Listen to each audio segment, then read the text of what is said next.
අයිබෝන් සුබ දිනයක්. අද දින කාලගුණ තත්ත්වයට ඇත්තට බැලුවොත් එහෙම මම අර පෙර සඳහන් කර පරිදිම අන්තර්මෝසම් සක්‍රිය වීමක් තමයි මේ දිනවල සිදු වෙන්නේ. අන්තර්මෝසම් සක්‍රිය වීමත් එක්ක මේ මාසය පුරාවටම වගේ පවතින වැස්සත්වය වැඩි වීමක් අපේක්ෂා කරන්න පුළුවන්. විශේෂයෙන්ම ඊශාන දිග මෝසම් සහ නිරිත දිග ඊශාන දිගෙන් සහ නිරිත දිගෙන් සහ සෑම දිගම සුළං ඒකරාශී වීමක් මත තමයි මේක සිදු වෙන්නේ. මේක සාමාන්‍යයෙන් මේ මාසයේ පුරාවටම පවතිනවා.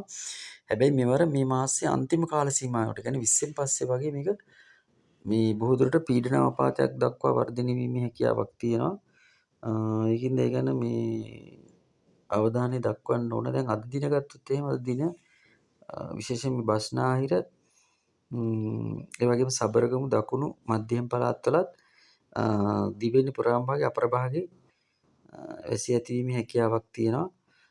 එතකොට ඒ ගැන අවධානය යොමු කරන්න ඕනේ. මොකද මේ වැසි තත්ත්ව කිටි කාලයක් තුල වුණාට තද වර්ෂාපතනයක් මේ කාල සීමාව තුළ ලැබීමේ හැකියාව තියෙනවා. ඉතින් ඒ ගැන අවධානය යොමු කරන්න. මොකද මේ කොහොමද අන්තර්මෝසම් කාලගුණ තත්ත්වයක් පවතින නිසා දිවෙනට විශේෂයෙන් බෙන්ගාල බොක්ක ප්‍රදේශයේ අඩු පීඩන තත්ත්ව ඊට පස්සේ වායු ගෝලී කැළඹීම් වගේ දේවල් නිර්මාණය වීමේ හැකියාවක් තියෙනවා.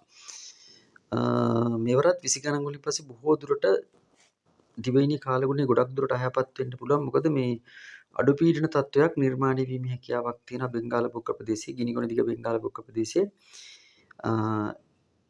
ඒත් එක්ක දිවයිනේ විශේෂයෙන්ම නැගෙනහිර ඌව පළාත්වලත් උතුරු පළාත්වලත් අධික වැසි ඇතිවීමේ හැකියාවක් තියෙනවා. ටිකක් තරමක තද වැසි.